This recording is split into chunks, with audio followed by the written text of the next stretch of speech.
এখন এইরকম কত ছাত্র রাস্তার পাশ দিয়ে আটিয়া যায়, ফিরিয়াও চায় না। বরঞ্চ কিছু কিছু ছাত্র দেখলে আয়াতুল কুরসি ফড়িয়া বুকু থু দে যে এটা আমার উপরে আবার ফড়ি যাবে না।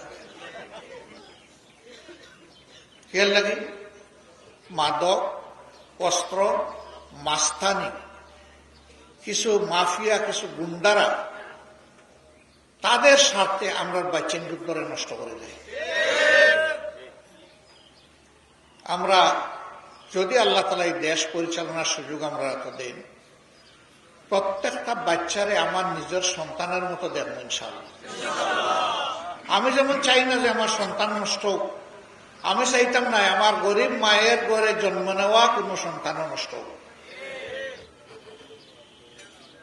যার মা বাবা পারব আর্থিকভাবে তার শিক্ষার ব্যয়ভার বহন করব, যার মা বাবা পারত না তার শিক্ষার সমুদয় ব্যয়ভার রাষ্ট্র বহন করতে বাধ্য।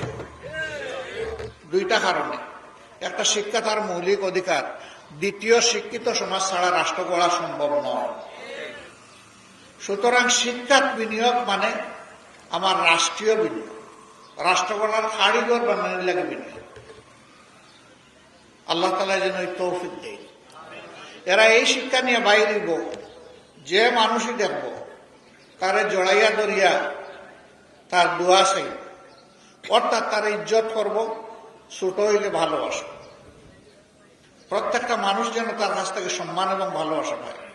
অনেকে প্রশ্ন করে, আপনারা ক্ষমতাত গেলে সব জায়গাতে আপনারা মানুষ আসেননি, 18 কোটি মানুষই তো আমার মানুষ। আমি যদি 18 কোটি মানুষকে সম্মান করতাম পারি, ভালোবাসতাম পারি, তাহলে 18 কোটি মানুষের সহযোগিতা এবং ভালোবাসা পাই, এই ব্যাপারে আমি নিশ্চিত। একজন মানুষ কিচ্ছু করতে পারত না, কেউ কিচ্ছু করতে পারত না, সবাই মিলেও কিচ্ছু করতে পারত না যদি আল্লাহ তাআলা সাহায্য না থাকে। আমি আল্লাহর বিধানের দিকে আপনারা দাওয়াত দিয়ে আছি। আমার প্রতি ভালোবাসা এলাকার মানুষ হিসাবে না, ওই আল্লাহর গুলাম হিসাবে হোক। তাইলে এই ভালোবাসা আলহামদুলিল্লাহ দুনিয়া তো আমরা উপকার দেবো, আখিরাত তো আমরা ফল পাইব ইনশাআল্লাহ। এই বাংলাদেশে আর আবর্জনার বাংলাদেশ আর রাখতে দিব না ইনশাআল্লাহ।